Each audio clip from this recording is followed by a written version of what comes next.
go ahead and start getting going here. We are at capacity. We have individuals who are out in front. So a couple of things before we get started that I'd like to just discuss. Well, before we even get into discussions, I'm going to go ahead and open up this meeting, and like we open every meeting, I will ask that we stand and do the Pledge of Allegiance.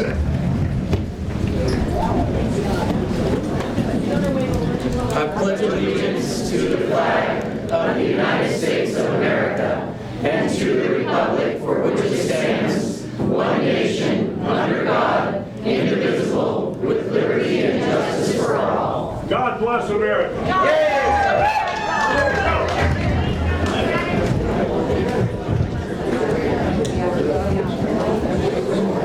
So, first off, I'd really like to thank everybody for attending tonight. The reason why that we're holding this town hall is fairly self-evident.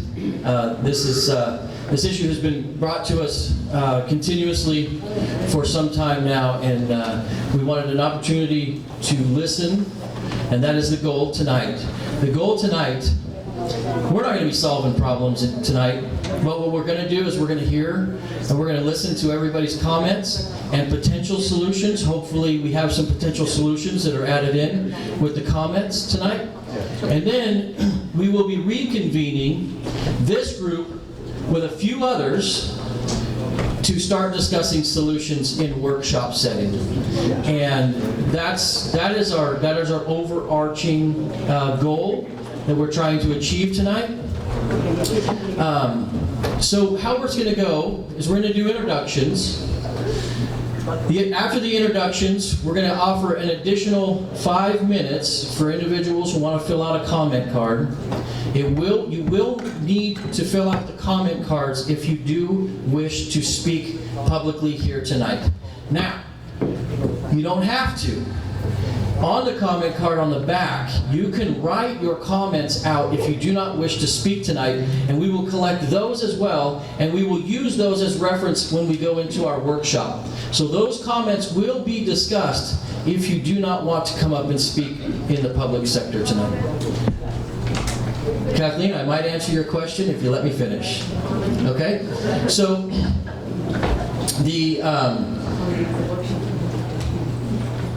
when we will ask, obviously, that the comments are going to be limited to 3 minutes. Okay? We do want to hear as many people as we possibly can tonight. That is the goal. We ask that everybody conduct themselves with a level of respect that we would all expect within our community. And I don't think I have to explain it much more than that. Our community is very solid, and we just need to keep it at that tone. Okay? This is to discuss. We obviously want to hear the concerns. We obviously want to hear those issues. We also would love to hear the solutions, right? So let's try to keep it directed in a manner in which we are here to work towards problem solving. Okay? If you are out of line, you will be given a warning. If you continue, you will be asked to leave. Okay? Now, as you see, there's 200 people in here. We are at max capacity, but we have several people out there who are waiting. So one thing that we would ask is that if you do come up and publicly speak and you said your piece, you feel satisfied with that, that you go ahead and allow somebody else to come in as well. So if you don't mind, if you would wish, you can exit and then allow somebody else to come in. Okay? So I am going to be, I'm not running the moderation tonight. Tonight the moderator will be Commissioner Lynn Coker. I will be your timer, if you will. Okay? I will hold this up when you have 30 seconds left so that you're aware where we are time-wise. Okay?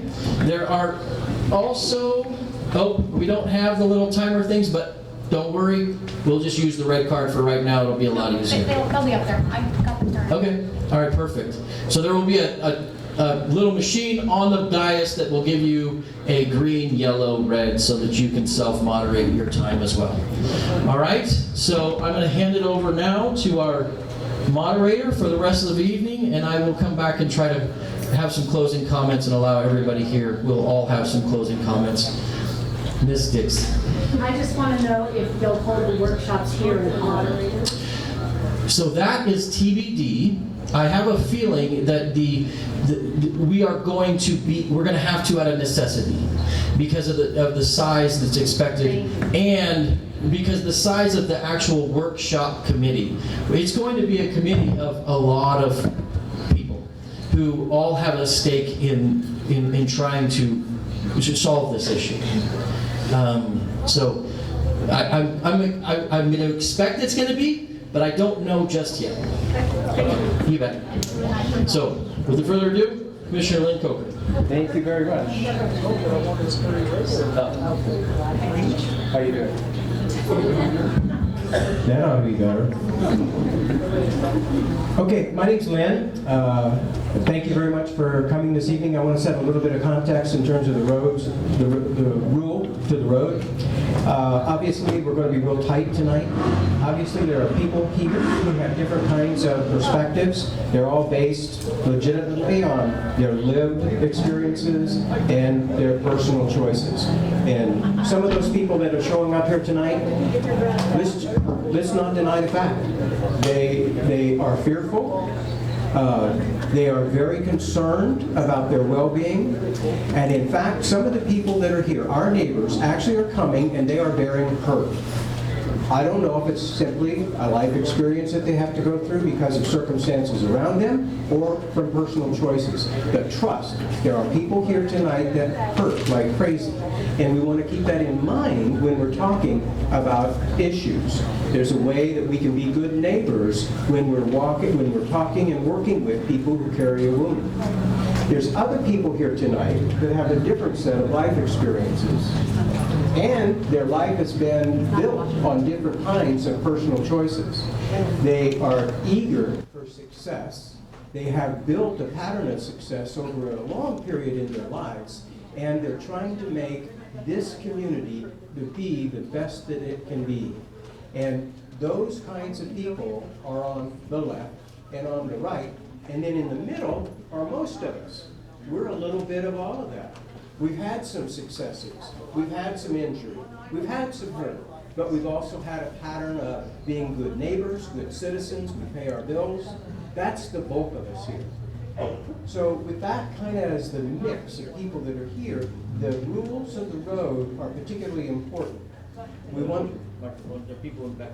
Oh, thank you very much. The rules of the road then are particularly important with that kind of mix of personalities. For instance, those that speak, you want to come up here and you want to be crisp, you want to be thoughtful, you want to be focused. You may want to talk about a problem. Go ahead and mention that problem. You may have life experiences that illustrate a situation, and go ahead and do that, but do it in a focused and clear, crisp manner. Then there's the audience. While the people are talking up here at the microphone, at the podium, we'll want to keep conversation to a minimum. As you can see, with the number of people that are here, you get 5 or 10, which isn't very big proportion of who's here, but you get 5 or 10 people buzzing around here, and it's going to be a huge distraction for those at the podium who are trying to get on the record with what their concerns are. We have to have a speaker card for everybody that's going to speak. So if you haven't turned in a speaker card, you're going to have an opportunity to do that in just a few minutes. And it has to be completed probably by 6:35, 6:40, something like that. And it'll be collected and it'll be added to all the others up here. We're going to try to get as many people talking tonight as we possibly can, as you can imagine that. We're going to read off 2 people at a time to come up here and prepare themselves to talk. They'll come, after they're called, they'll come up and they'll stand in the order that they were announced. The first person will go ahead and give their comments, and when that person is finished, we'll invite another person to come up behind the one that's on deck.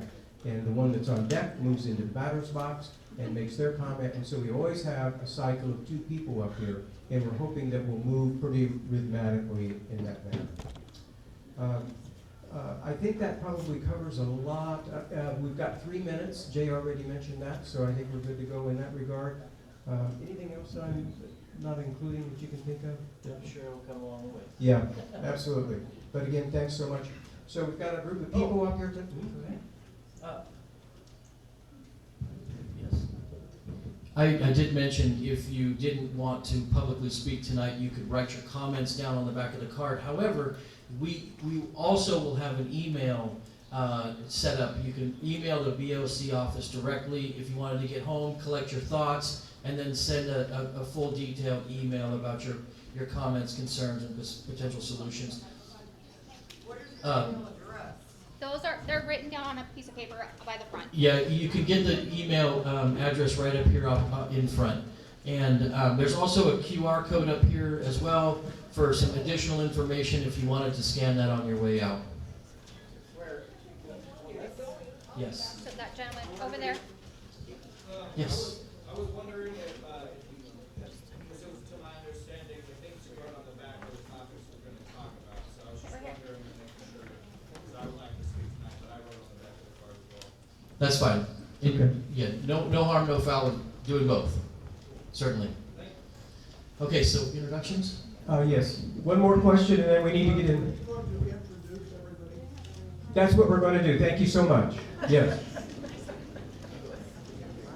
So we've got a panel up here. The context for them is that they're here to introduce themselves. They're going to say who they work for, maybe just a brief comment relative to the value add that they bring to our community. But through the course of the next couple of hours, they're here to listen, just like the rest of us are here on the dais, ready to listen. So you may have come and thought you were going to do problem solving here with the other leaders that are part of the service delivery network within the county. That's not what they're here to do. They're here to hear you. And this whole thing is being video clipped, video recorded. We're going to use that information. We're putting it in the public archives for the county, and that information will be drawn out for our workshops. So it's important we get your comments on those records. Tonight, I want to have the gentleman and lady introduce themselves and state just a word about their department or their organization they represent. And I'll start down here with our district attorney office. Do we get a microphone? Yeah, we have to share. Hello, You have to hold it up. I guess I'm getting pick up the first one. So anyway, I'm Patrick Foley. I'm an assistant district attorney, probably the oldest county employee. You gotta hold it closer, Pat. And can anybody not hear me? Everybody okay? Okay. Way in the back, okay. Anyway, I'm here for my boss, Kevin Kelly, and he is the district attorney. He had some other thing that he had to do today. But I'm here to listen. I'm here to take all of this home next week. And we're going to be part of the Workshop? part of the workshop so we can help get things done maybe. But we are also the ones who prosecute people who trespass. Anyway, my 2 minutes are up. I thank you very much for coming, and I'll be waiting for your comments. Good evening. I'm Byron Sweeney. I'm the lieutenant for the Oregon State Police assigned to the Coos Bay Area Command. The Coos Bay Area Command covers Coos, Curry, and Western Douglas counties. I oversee the Glow Beach Worksite, which is in Curry County, and our current staffing is 4 patrol troopers and 1 patrol sergeant for patrol operations in this area.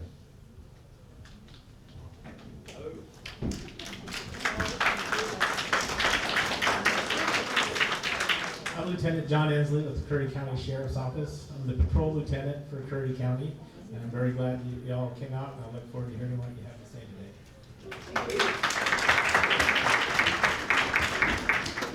Good evening, Derek Nevall with Oregon Department of Transportation. Also, we got Scott Mickelson. I'm the regional manager. Yeah, thanks for Scott. Regional manager for Coos, Curry, Douglas, Jackson, and Josephine, and we're responsible for everything that happens on the state highway system. Scott is out of Hunter Creek. He has a crew there, and he's the one that deals with the stuff that's going on that we're going to hear about tonight. So we really appreciate his work down here doing that.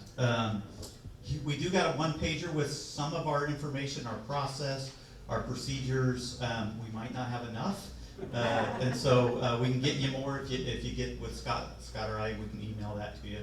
But it shares a little bit about the rules, our process, how much we've been spending on that. And I just want to say, the more we spend in this area, the less that goes to roads. And we don't have a dedicated fund just for dealing with illegal camping on our right of way. So we are here to listen. We want to learn and hopefully help figure out a solution there. So thanks.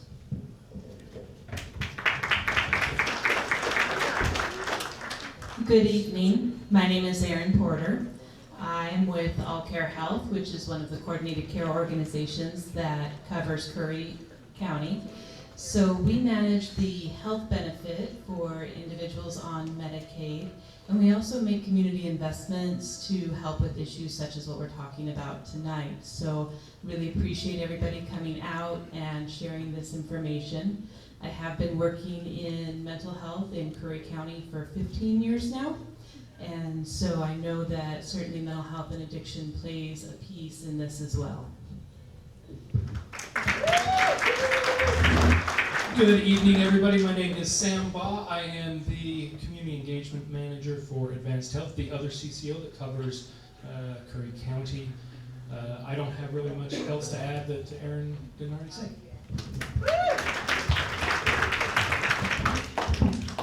And I'm Jay Trost. I'm the Curry County Board of Commissioners Chairman, and obviously very interested in what's going on tonight.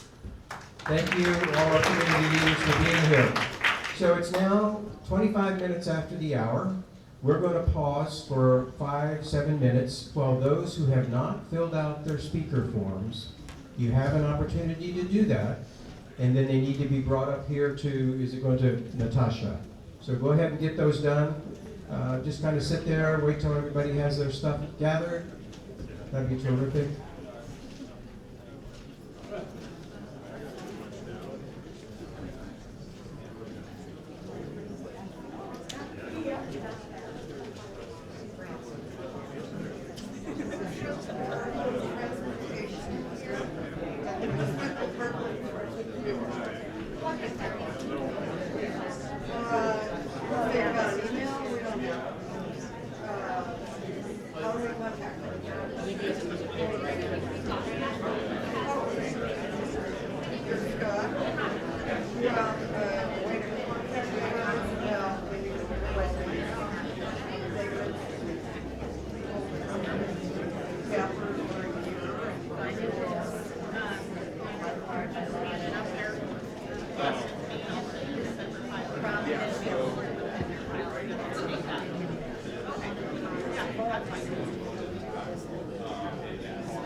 Okay, so if we can wrap up the conversations a little bit, you get to take your chairs. I think we're ready to move this boat out into the bay. Thank you for your cooperation. So I'm about ready to call up our first two into the batter box and the standby position. Before I do that, I'd like to ask, if it's possible, once you've made your comments, because we have so many people outside that want to be able to come in, if you're in a position where you made your comments and you're content with leaving the meeting, the people outdoors would say thank you because you're opening up a place where they can come in. We were only supposed to have about 200 heads in here, and if there's a way to maximize that by people rotating out after they've given their comments, that'd be terrific. With that said, let's go ahead and have our first two speakers come up. And the first one is going to be Father Bernie Lindley.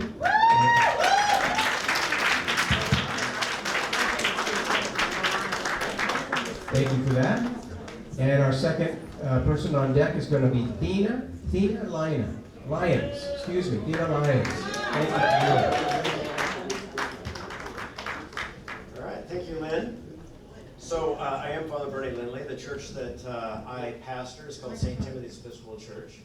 And we very much care about the well-being of people who are unhoused. And what we would like to be able to propose is something along the lines of what is happening in the Rogue Valley Rogue Retreat, where there is places for people to be, designated places in numerous different levels of housing arrangements. And the working name that we have for our version of Rogue Retreat would be called Checo Retreat because of the river theme, right? Rogue River, Checo Retreat. It's a working name for us. But we propose some property that is currently zoned agricultural, but we would like to ask as part of the solution when we start getting into the working group, to have the county commissioners have it rezoned for the purpose. So we're talking about like 12 acres of property that is like lily bowl ground that is not currently being used for that purpose, that we could repurpose for this so that people have a place to be, so that there is less likelihood for trash. And we know that not 100% of the people are going to move into this kind of arrangement, but it's going to drastically reduce the problem. And then all of the other solutions that we have in mind about trash collection and things like that would be much, much less. And then people would have access to restrooms, electricity, secure place to be at night. And I think that that would help the county law enforcement. It would certainly help with, one of the things that we've noticed is that people who end up coming out of long-term incarceration, if they have a place to live, it's far less likely that they're going to reoffend. And so that's the sort of thing those are the sorts of solutions that we want to strive for. And one of the people that we brought with us is the director of the Coos Curry Housing Authority. His name's Matt Wurstrauss. And he, for a time, was an interim director of Rogue Retreat, and then also served on the board there and was also part of that program for 5 or 10 years, something. And so hopefully he'll have a chance to talk about some of the details about what that solution will look like, because it's been successful for them. It can be successful for us. Del Norte Mission Possible is getting ready to put in. They're going to be starting very soon with something similar in Crescent City, down near the Big Five, if you've ever been to the Big Five down there, right? And so we're looking forward to when that opens, because we expect to get some tours so that we can see what that looks like. So we're very much want to be part of a solution that respects the dignity of all human beings. And I appreciate that I had a chance to be first. Father, could you have Matt stand up and introduce him, please? I don't think anybody's, where is he? There he is. Hi, Matt. Thank you for coming. So he's already been successful with numerous housing projects within the county. There's a couple, mostly they're in Gold Beach, though. Thank you. Thank you, Father Burton.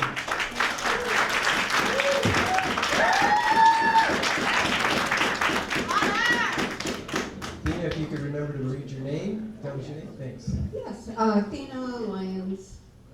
You need my address or anything? Okay, you got all that. Okay. So my first question is, where's the sheriff? Where's the sheriff? That's what I want to know. That is a question. I know you probably can't answer that, but I'd sure like to know where the sheriff is.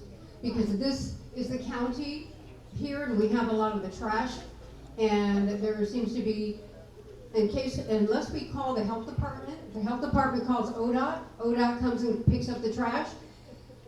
The sheriff, state troopers, Brookings PD, ODOT, you guys drive 101 every day, and you see it. Why do we have to call the health department, caseworkers? I've called the sheriff, and if it's not a crime in process, he doesn't come. I've talked to him personally. He says that's the way it is. We didn't get the levy, so I'm not going to provide services unless it's in progress. The problem with that is if it's in progress and he gets there, it's a done deal. Someone's already been hurt. So my question to you guys is, where's the sheriff? And why do we have to have a case number through the health department to get somebody to fix something? On 101, there's trailers just lined up. And I have called, I've gone down to Brookings PD, that's not our jurisdiction. It's not my problem to keep calling people to say, whose jurisdiction is it? What, is it on the road? Is it in the gravel? It's like, really? Just, you drive it. And if it's not your jurisdiction, then call somebody that it is their jurisdiction. I think we need a liaison. If the sheriff's not going to do his job, and have somebody do these traffic things back and forth, and call whoever it is that their job is to do. That's all I'm asking. And as far as so that's all I want to say. Thank you, Thina. Our next two speakers are Sharon Smith, if you would come forward, and Steve Lyons, number 2, on deck. No, Sharon. I'm Sharon Smith. Pardon me? No, I'm Sharon. She doesn't want us. Okay, Sharon, thank you. Stephen Lyons, and I'll have Steve Mathis come on deck behind Steve Lyons. Steve Mathis, please. My name is Steve Lyons. I moved here almost 4 years ago. I love this place. When you drive into town, it's like, welcome to Brookings Harbor, here's the trash. I want to say first of all, or second of all, or whatever, I back the blue. My dad was a policeman for 25 years in Long Beach, California. I respect what you do. Please don't turn into Minneapolis or Portland. I moved here from Cave Junction, where the problem's been festering for over 30 years. I was there for 30 years. It's out of control. The city was sued. They had to, now they have to provide places for these folks to camp. It's a constant crime problem where they camp. A lot of them don't want any help. They want to have their drugs and their alcohol. Some of them do need help, and it's unfortunate that we don't have mental health. I mean, you guys talk with mental health, but they defunded mental health 30 years ago. So there really is no mental health. I understand that there's a resource officer funded, but there isn't one. Why not? And how much funds does he have? Over in Grants Pass, they have the Gospel Rescue Mission. Very successful. They take people, they clean them up, they get them a job, and they're successful and they get a house. But they have to submit to no alcohol, no drugs. So a lot of people go by the way. There's an organization called Mint. It's working out of the building next to Bi-Mart in Grants Pass. They're taking care of this problem now, and it seems to be a little bit more under control. So the reason they had to do all this in Grants Pass is they were sued. It was forced upon them. But they had to do something. It spilled over everywhere. Cave Junction, it's just terrible. Anyway, one more thing. There's been an RV parked on Carpenterville Road just off of 101 for about 6 months now. No tags, no plate, no paper plate, no nothing. Guy's running off a generator. I don't know what he's dumping. And they're all up and down the road. They're dumping near the creeks. There's crap going into your creek, which goes into your well or cistern. So I don't know what the solution is. I'd be happy to help you find it out. Thanks very much. Thank you, Steve.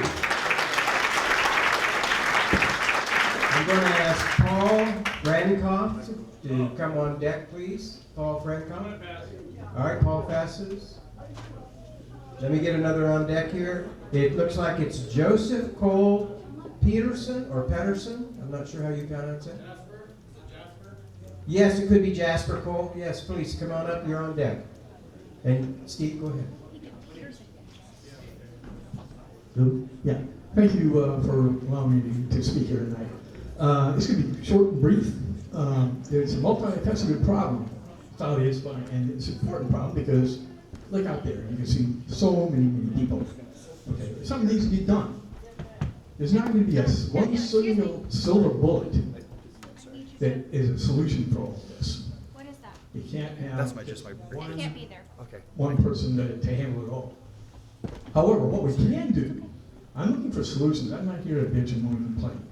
I'm looking for solutions.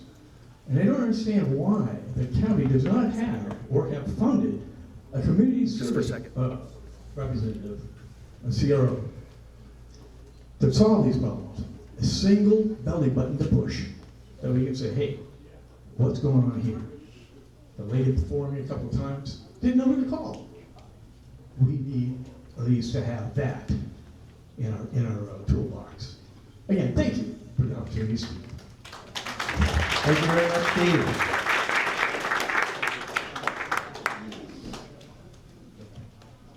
Jasper? While Jasper's coming up, I'd like Ken Olson, I think it is. Ken Olson. Ken Olson. There you are. Hi, Ken. Jasper, can you grab the microphone and kind of, yeah, it's so the people in the back can hear you. There you go. Well, I've never been good at public speaking. I've always been it's always been a nervous deal for me, but let me just jump right into it. I'm here on the behalf of the whole community. Like some of us have already said, some of us have different hardships than others, and some of us have different life experiences to make us perceive these things as differently. I'm a strong advocate for anything. Like I don't stand for anti-humanitarianism, and I believe that's a lot of what's going on both sides. I see a lot of dispensaries. I see a lot of, marijuana dispensaries around here. There's got to be countless now, 6, 7 marijuana dispensaries, but like there's not one place to dispose of trash for any of the homeless people, the needy. A lot of the reason that trash is ending up there is because these people have nowhere to go, and it's like it's on both sides. Though I said. Nobody wants trash anywhere. Nobody wants to drive by that. This is a beautiful community. I've lived here for my whole life, 31 years, and I believe that if we all come together and all realize that we're all community members, these people on the streets, not a lot of them are transient per se, which falls under the definition of like they came from somewhere else. A lot of these people are, second, third, 3-generation families. A lot of us have been here for a long time, maybe had a family falling out, and I would like to just state for the record, like all of us are just, just because we're not homeless now doesn't mean you can't become that. Like most of us are just one missed, rent invoice away from being right there with them. So I just like, if we could give to the community somewhere, hygiene stations, maybe, as far as I said about like the marijuana thing, I don't know where the tax-paying dollars are going from that, like maybe that could be reallocated or like, only like, and I'm so grateful to get the opportunity to see you all and speak to all of the county officials, my first time by the way. I see the anti-humanitarian on both sides, There's people that like from the top of the totem pole that say, go back where you came from, or, you don't belong here, or theft of services, or it's like, if someone's like myself, for example, I remember I used to pick up trash communally, free community service, until one time I got told, hey, that's theft of services, you can't dump that here. And it's like, I just spent, a half hour picking this up from around the town. What do you want me to do with it, Yeah. Thank you all for your time. I appreciate the opportunity to be able to speak here, and I hope you can all find a viable solution. Thank you, Jasper.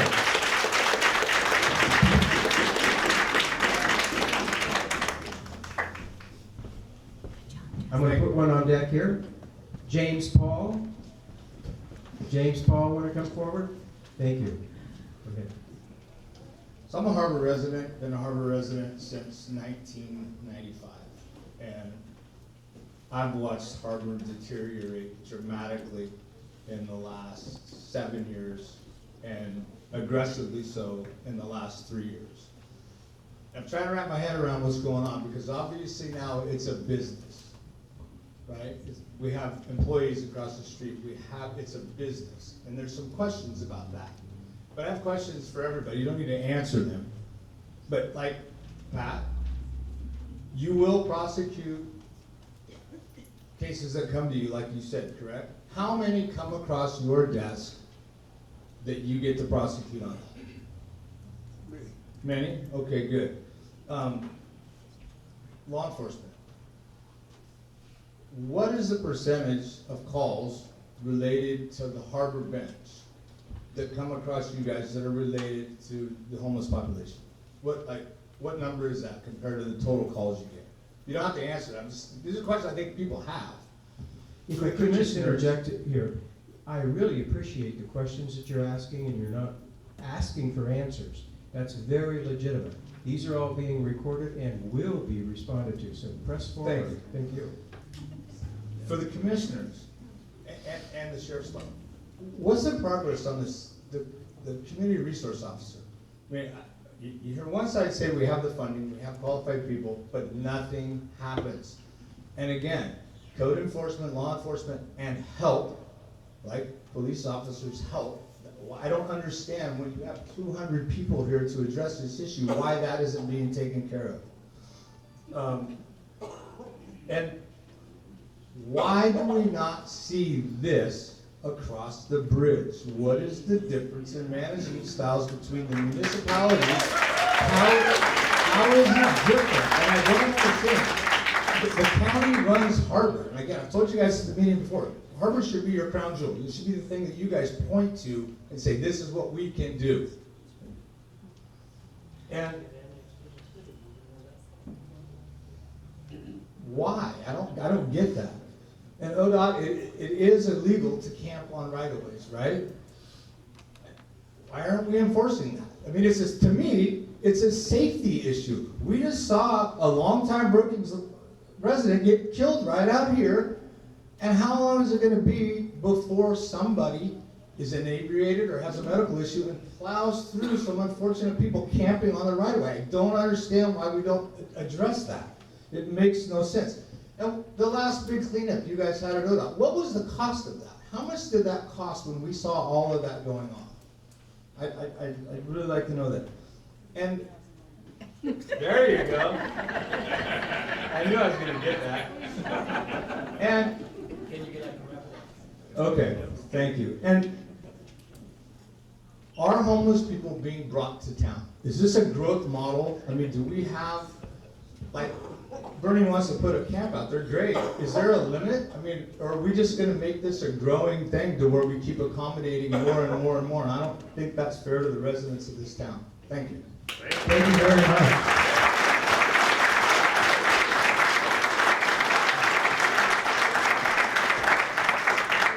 Could you be sure and say your name? That'd be great. Sure. So my name is James Paul. I lived in town here. James, can you grab that microphone? Yeah, thank you. So my name is James Paul. I lived in town for about 10 years now. Since I've lived here, I've seen a dramatic increase in the amount of trash and homeless in our streets and landscaping. It's a massive increase in crime. When I first moved to town, Curly Pilot had a small little section for the police log.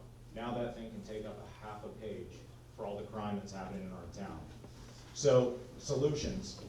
I had some other stuff, but I thought I was gonna have more time. So, first, let me tell you what the solution is not. The solution is not to give away more free stuff to homeless, more resources and more free housing. This has been implemented or tested all over America. It doesn't work. It's a failed experiment. The more free stuff you give out, the more homeless you're going to attract. The Portland University study just came out last Wednesday, and it's documented that Oregon has spent record amounts of money on the homeless, and yet the number of homeless people has increased by thousands. More resources and money than ever before, is being spent on the homeless, and what has it accomplished? Nothing. What I believe needs to happen is the homeless, they're destroying our community, need to have daily interaction with law enforcement. Let law enforcement cite these people, make them move. Don't let them set up these filthy encampments on property that I pay taxes on. After all, there are no camping ordinances and no littering laws. Take them to jail. Give them a bus ticket to Portland or Eugene, where residents there embrace this lifestyle. So I took off of work some time, so can I just get one additional minute? That's all I'm asking. You actually have a minute So, and a half. so some people in this room may think that I'm heartless and I'm not being fair.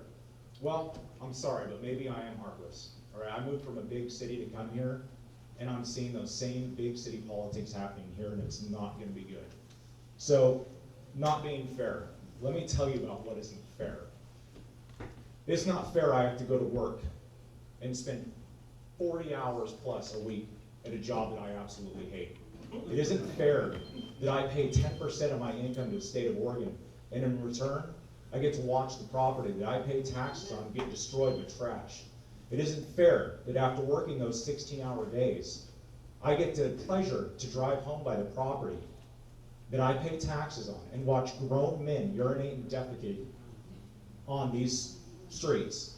It isn't fair that my truck will get towed if I don't have current registration and insurance on it. Yet homeless people's cars and RVs are all around town without either one of these. Finally, it isn't fair that me and so many other people in this room have to take time away from our families and our jobs to come up here and speak to elected officials and stand up for law-abiding citizens in this community. Life isn't fair. Finally, man. Yep. So I'm asking you to get law enforcement out there. That's a solution. And finally, just real quick, in closing, I have one final comment. To all the people that are in this room that are pro-homeless, every day you give all the homeless all this free stuff, tents, clothes, etc., clay needles. All I'm asking that is if you're going to give all that free stuff out, maybe you should organize some groups and go clean it all up when they throw it all over. Thank you very much. Yeah. So I have, I'm going to call two more people. I'm going to call up Michael Carroll. Is that how you say it? Michael Carroll? That's Michelle. Hi, Michelle. And Sherry Salter. Sherry Salter? Yay. Thank you for coming up. Thank you. My name is Michelle Carroll. We need the mic close. My name is Michelle Carroll. I'm the lead of the advocacy team at St. Timothy's.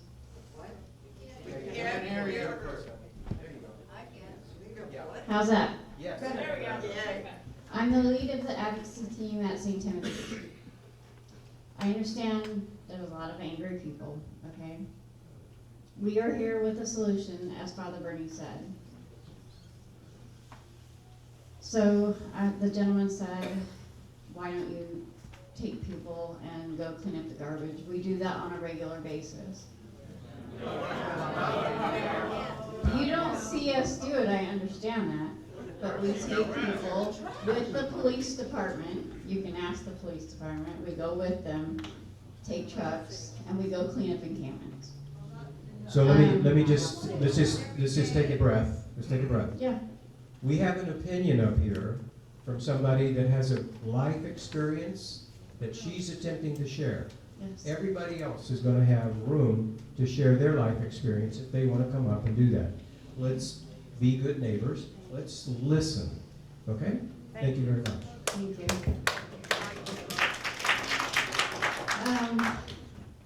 So we don't know, when you see people homeless on the street, you don't know these people's stories. You might not want to know these people's stories, but they all have a story. Probably beginning in childhood, traumas that have led them to where they are now. One of our advocates had a conversation with one of our people the other day. He has a drinking problem. We recently told him that if he's drunk, he has to stay away for a day. He came in the other day completely sober. Our advocate asked him what has changed. He said he's been staying in a house with someone. He's felt safe and warm and dry. He said when he's out there alone in a tent, cold and wet and scared, he drinks to not feel, to cope with the misery. I never would have expected to hear something like that from him, but that just proves to me what I already know to be true.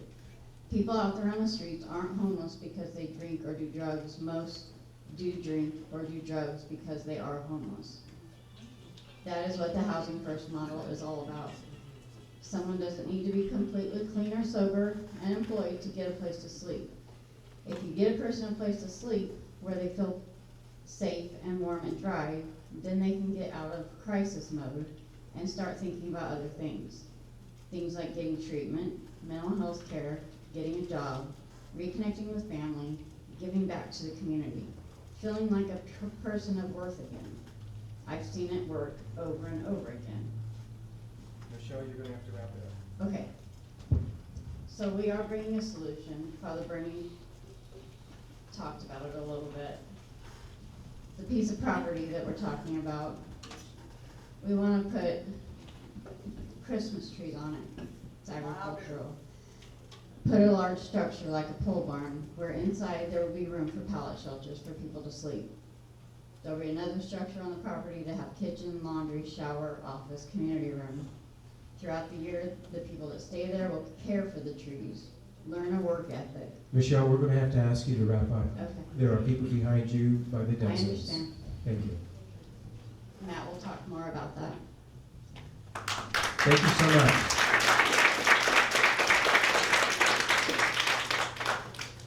And I'm going to make an announcement about our person coming up on behind you. And it's going to be Tom. Okay, Tom. Then Matter. Then Mark. Tom Van Meter, maybe? Tom Van Meter? Is there a Tom Van Meter? Is there a Tom here that filled out a card? We would love to hear from you. Okay, we'll go on to another one. It looks like Cody Miller. Thank you, Cody. Go ahead, Sherry. Good evening. My name is Cherry, like a fruit, and I run an organization called Ruth's Eye of the Storm. What I offer is stopgap services for domestic violence, stalking, those sorts of things. My granddaddy always said, don't bring me a problem unless you have a possible solution. I come tonight with a possible solution. Before I give that solution, though, I want to remind everyone, I've been here 10 years. I am a homeowner in this town. I pay my garbage bill, I pay my taxes, I pay my insurance, just like everybody else. I have taken steps to become an ODHS SNAP partner, meaning when people need to volunteer in order to receive their SNAP benefits, I can help them. My solution is this. I want to put out purple bags, domestic violence awareness. I will put my name, their number on it.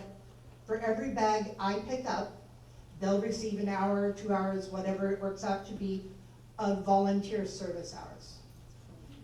Yes, this is something free to them, but it's also a possible solution to the garbage that everybody wants to talk about. I did come with proposal and a cover letter if my counselors would like to. I'll give it to me.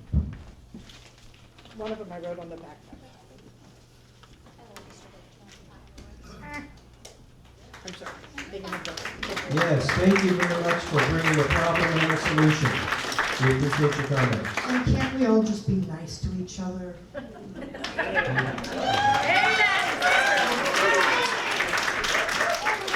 Cody, I want to add up, I have somebody else come on up. Amanda Aldrich, are you still here, Amanda? I am.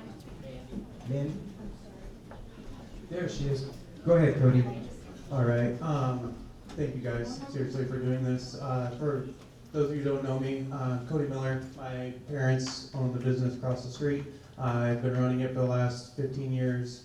I'm just going to come with some facts some things that I deal with on a day-to-day basis. Try to keep the emotion out of it, just truthfully what I've been doing. Over the last 3.5 years, I've spent $15,000 just over on security systems and security on my building alone.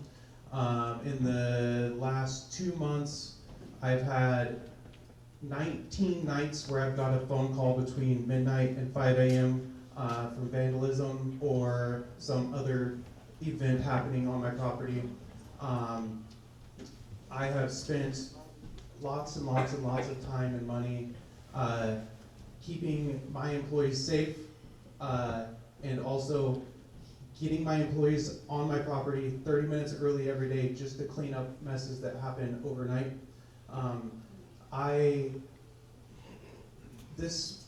This problem is very complex, and we see that. We're part of the community. We are an advocate for every single organization in this town, whether it's one side, the other, whatever. We want to play ball. We want to help with the problem. I work a lot with the sheriff's department, and they love me. I love them. We try to help where we can. It takes a lot for a business owner to come up here and put something on the line. We financially are always willing to help with problems and come forward with solutions. And I wanted to show face here and put it out there that we are willing to come to the table. Like I said, it directly affects our bottom line. We have had a really rough couple of years since the problem's been growing in Harbor, but we really, really do want to find a solution. I personally don't have one. I have to deal with my problems that come up every single night, and get away from my family and do things like that. We always come compassion first in my restaurant. It's a rule for my employees. It comes down from my parents. But that same breath, we have a business to run. Our business is directly affected by those around us and the customers that come in or don't come in because of the problems that are around my business. We really appreciate when I do call the sheriff that I do get the deputy out when I do. A lot of times I call the non-emergency line and I just leave a message and they do get back to me. I'm very fortunate for that. I know that's not the case always. Thank you guys for taking the time. I know a lot of your faces and I really appreciate you, but I really want to have you think about the financial impact that is happening in this side of the bridge, just because of the way things are looking alone. Cody, we're going to have to ask you to wrap up. Thank you guys. Thank you very much.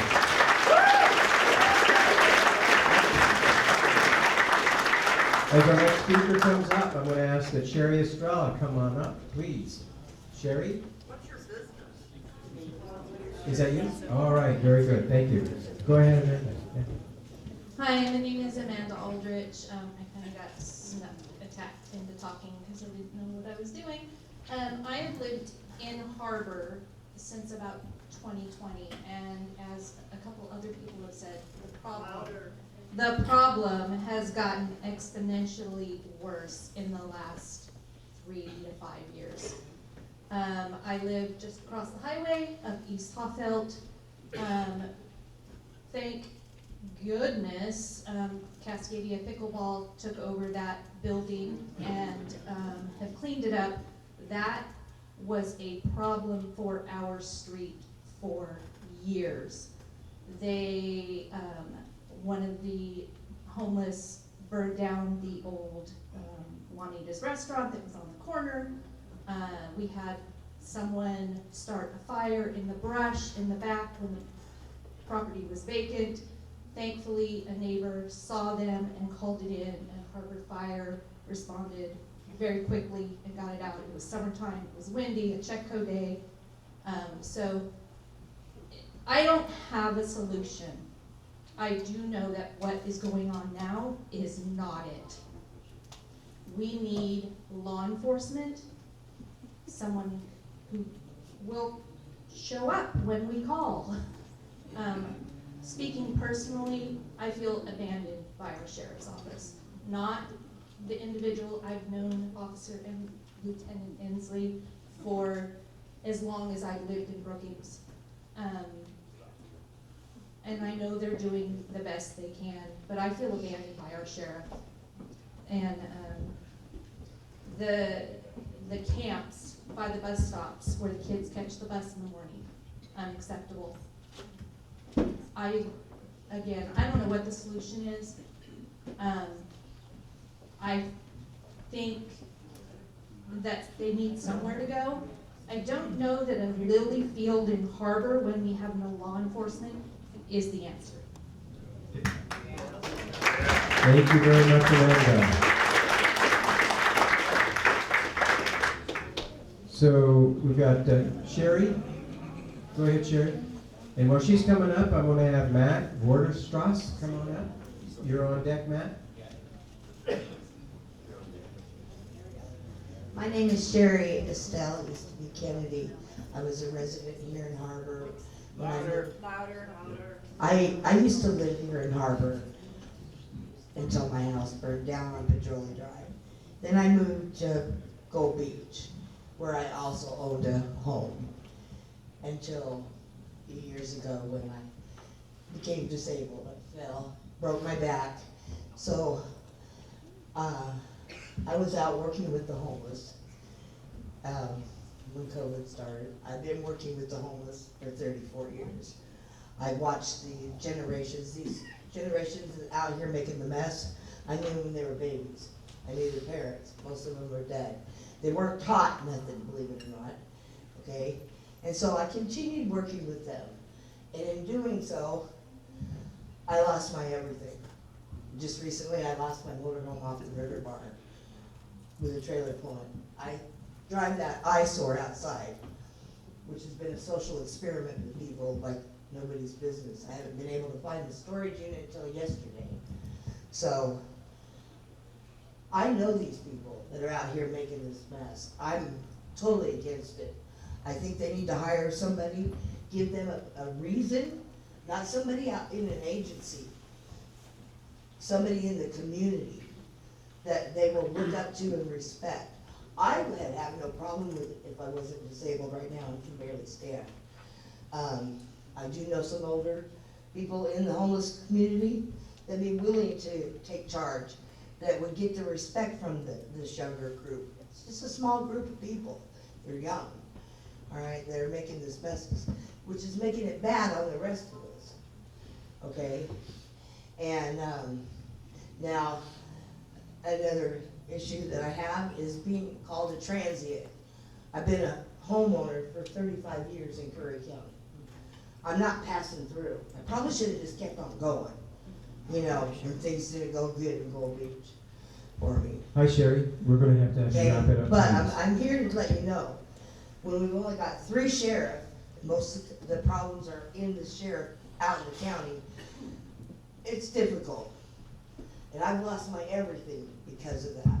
So, resource officer needs to go. They don't do nothing to help the people. Trust me, I know, I'm out here every day. We need you to wrap it up. Thank you very much, Sherry. All right. Okay, Marshawn Verderstrasse, please. Did I say it right? It was close. It's Vorderstrasse. Okay. All right. So my name is Matthew Vorderstrasse. Thank you everybody for letting me be here and inviting me down. I am the executive director of the North Bend City Coos Curry Housing Authorities. We are currently building 105 units up in Coos. We have another 19 that we're building in Gold Beach, and I actually just spent my afternoon looking at some sites down here in Brookings that we can hopefully acquire so that we can build some affordable housing down here too. I know Father Bernie was talking about my experience a little bit, and so I'll talk about that because that's what I was asked to come down here and speak about. So I came over here about 4 years ago from Jackson County, lifelong Oregonian, lived in Oregon, or never lived in Portland, always in the rural outskirts of Oregon. But when I worked over in Medford, I worked at an organization called Rogue Retreat, and that organization built an entire community continuum, starting from a managed campground to a congregate shelter, to tiny house villages, to apartment settings. And they did so in a way that was incrementally, wasn't done all at once, But what it did was it gave us a place where we could stabilize people. We could bring people in from homelessness and stabilize them in a shelter or a campground, and it allowed us to create a continuum where we began to mobilize people and move them forward in upward mobility. Ideally, increasing employment, getting people back into education, ideally giving people a hand up on their path out of homelessness. And so I wanted to talk a little bit about the fact that it didn't come overnight. We kind of built that program incrementally, but it was done through also building relationships with law enforcement. It was done through building relationships with our local jurisdictions. And it was done so in a way that was collaborative because we can't work in silos. Working in silos is the insanity that's led us to this place that we're currently in. You know, one of my favorite sayings is the definition of insanity is repeating the same thing over and over again and expecting different results. Homelessness is very much like that. What we're currently doing isn't working. We can't pass ordinances and have that be a solution. All that does is push people further out to where they become another person's problem. What we need to do is come up with creative solutions that we've seen work other places. We have a problem with trash in this area. Guess what? We can create a clean sweep program to help clean that up. We did that in Medford, where we actually worked with local businesses. We would work to clean up the trash around their site. We would contract with them to start cleaning their windows, do the landscaping, whatever it was. It turned into an employment program, but it also became a solution to change the dynamic between the homeless and the community. When business owners were having people sleeping in their door stoops, we could contract with them for clean sweep, do outreach to the site to talk to whoever was sleeping there, but then also begin cleaning up for them. And so as a result, it became a more collaborative relationship between the unhoused and the local business community. And so I'll just say this one last time. The idea of being able to find a site where we could do a managed campground or a tiny house village that can have a program that actually oversees it, that's where we start getting the solutions for this, because we can't continue to work on an island and push the problem onto the next people. So thank you.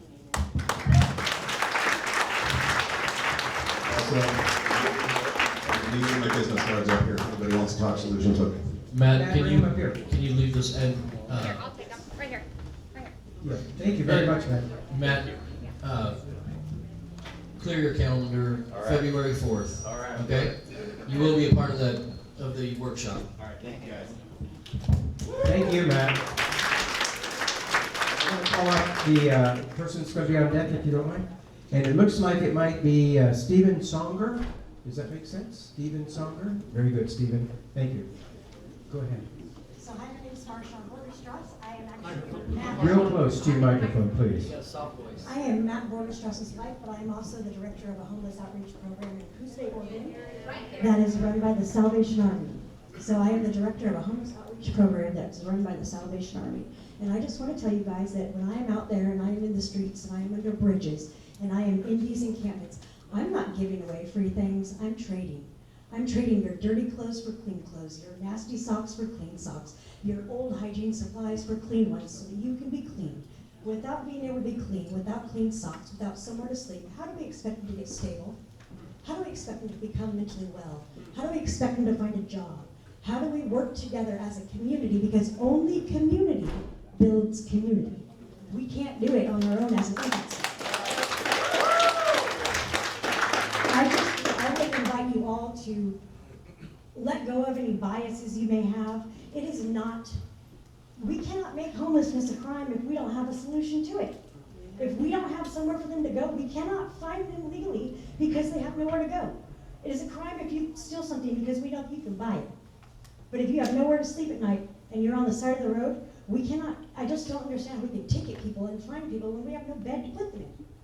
So this space, this urban campground, this idea for a continuum to start at street level, to get you into that safe space, a tent at an organized campground, into a shelter, a pallet shelter. From there, connect you with resources to get affordable housing through the Housing Authority. From there, we connect you with various programs to elevate you into potential home buying. You can get from street level to home buying. And just so you guys know, I was once homeless. My spouse, the director of the Housing Authority, he was once homeless. We were what you guys think are bad, trashy people. We're not. We were just humans. That's all. Thank you. Well, thank you for being here. I'm going to invite up our person that's on deck, if you'll hold on just a moment. Jane Opaio. Okay, but that's close enough. Thank you very much. Stephen, go ahead. Thank you for the opportunity to speak to you. Thank you, law enforcement. We all appreciate you guys. You don't get enough credit. Nobody waves at you, nobody talks to you. But anyway, we do. Anyway, this deal on starting a homeless encampment is wrong. I left Portland 20 years ago when they started that up there, and it is a joke. It doesn't work. These people don't want jobs. They don't want to be helped. There's jobs at Fred Meyer or the mill or the sawmill. They can go to work tomorrow. Well, not tomorrow, but in a few days. This is wrong. And you're just supporting them, and they're just laying around. Another thing, put up ODOT. Put up a few signs that say, no parking, no stopping, emergency parking only down here, because St. Timothy's brings food every day and parks out on the highway on the fog line, and it's dangerous. And you guys know this. And it's every day. I see them bring cups of coffee. They just Monte Carlo these people like crazy. And they just take it in. Why should they do anything else when the church takes care of them? And that's what would happen down here if you let them build a big community center or whatever they want to call it. It's gonna explode on you. People will come from everywhere because they'll think Harbor is the place to go, paradise. It's wrong. Anyway, another thing, district attorney. Write on the police, the sheriff, write these people for littering and loitering 4 or 5 times, and you'll get tired of seeing these tickets. These people don't show up for court. You can issue a bench warrant and send them to Tina in Salem. Put them in their jail, because our jail is a little small. We all know that. Anyway, we've got to do something here. I pay my garbage bill. I've lived in Oregon my whole life. Nobody comes and picks my garbage up. I'm retired. I'm on fixed income.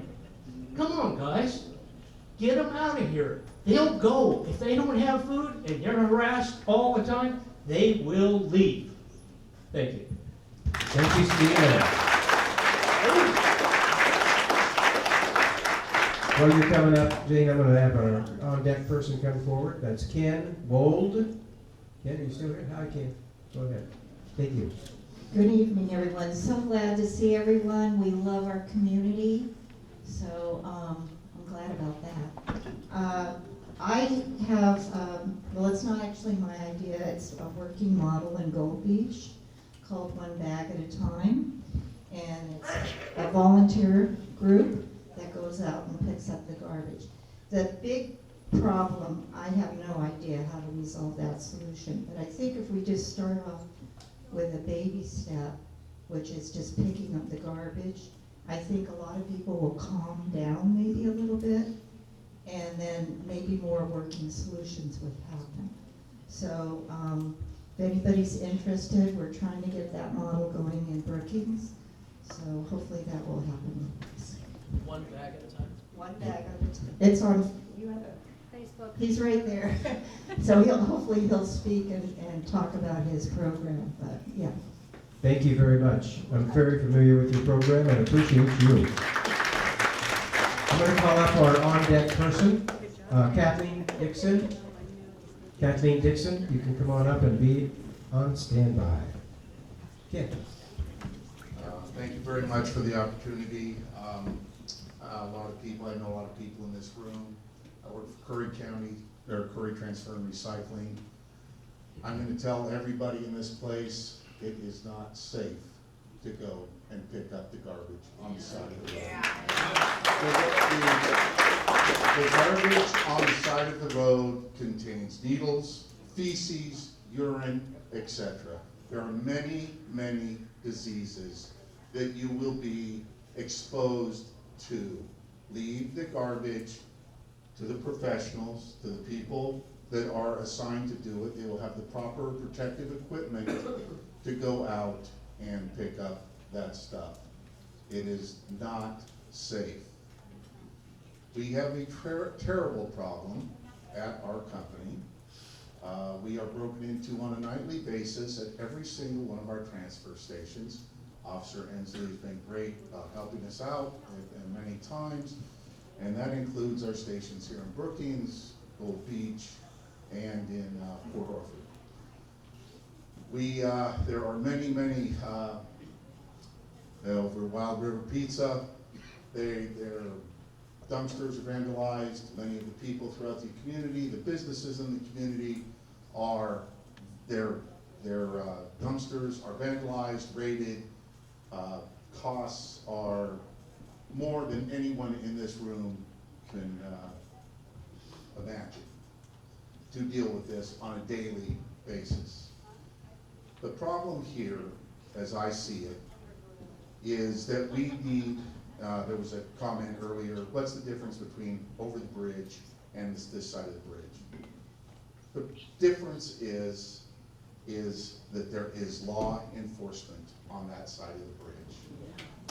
There is not enough law enforcement in the county to do the things that we would like them to, but everything takes money. Everything takes money. We are the lowest taxed county in the state of Oregon, okay? So, you have to look at reality. You have to determine what is best for us as a community, okay? And I will say that if we will pass some budget money or pass some sort of initiative for the Sheriff's Department, it will only help the situation. Thank you, Ken. Appreciate your comments.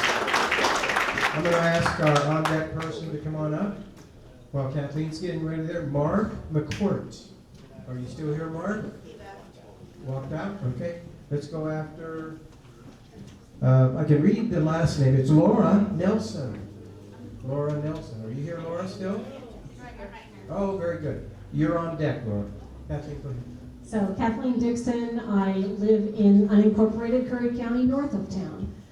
Thank you all for being here. We really appreciate this. This is a problem that has been going on for quite some time.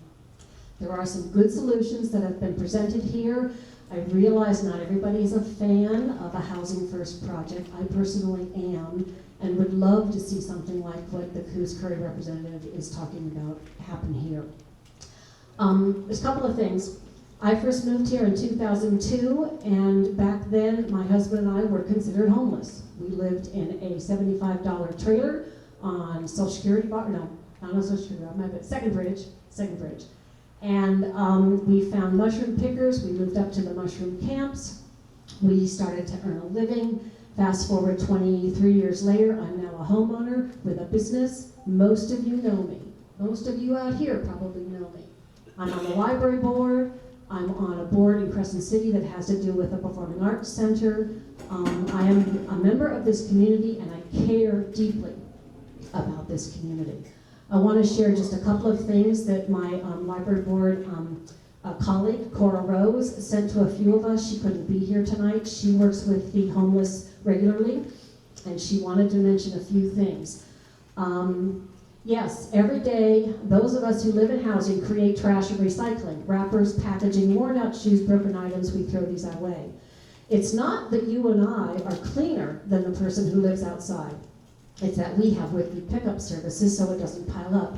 For those who do not have housing, there is no lawful place to deposit ordinary household trash or stuff that the weather has ruined.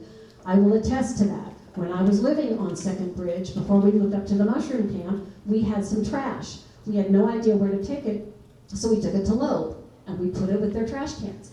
About 4 weeks later, I got a felony ticket for theft of services and had to go to court for that. So I can personally attest, there is no place to take trash that is legal for people who are homeless.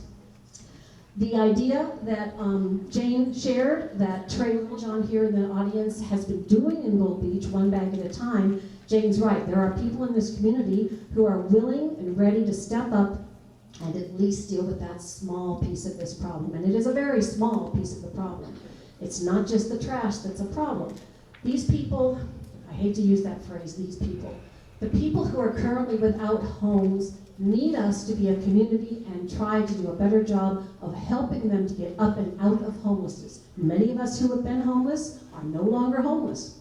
That could be the same for a lot of the people on the streets right now. And I really want to see us be a community. This trash program is a good place to start. Thank you for your time. Thank you very much, Bethany. I'm going to call up Anthony Vaughn as our on-deck presenter. Laura, go ahead. Thank you. My name is Laura Nielsen. I am a Justice Involved case manager. Yeah, sorry, you gotta get real close. I'm not used to speaking in front of this many people. Takes a lot of courage. So my name is Laura. I'm a Justice Involved case manager, peer support specialist, and community health worker for Welcome Home Oregon and St. Timothy's Episcopal Church. I started working with our unhoused community in some capacity since 2021. In 2023, I started working assisting our homeless community getting into treatment for substance use disorder and also those experiencing a mental health crisis or living with severe and persistent mental illness. A lot of those persons have been called transient and have been born and raised here or lived here for decades.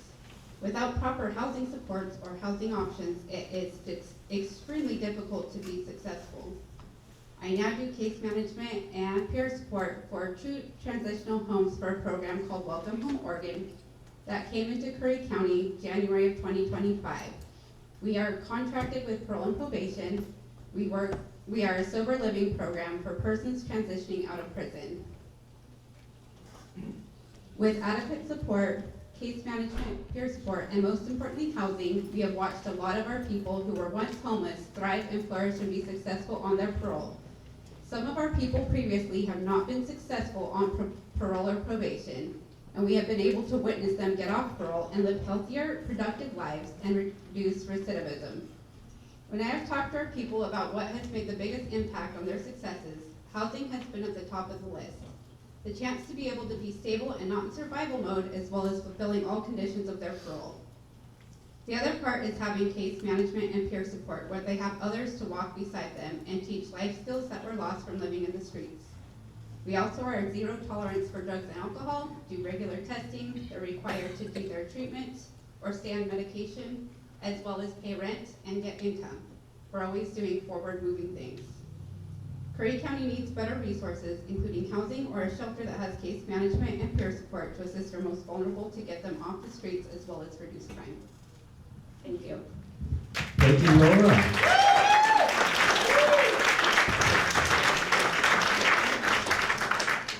So, Tony's coming up. I'm going to have Don Venez come up. Don Venez? What is it?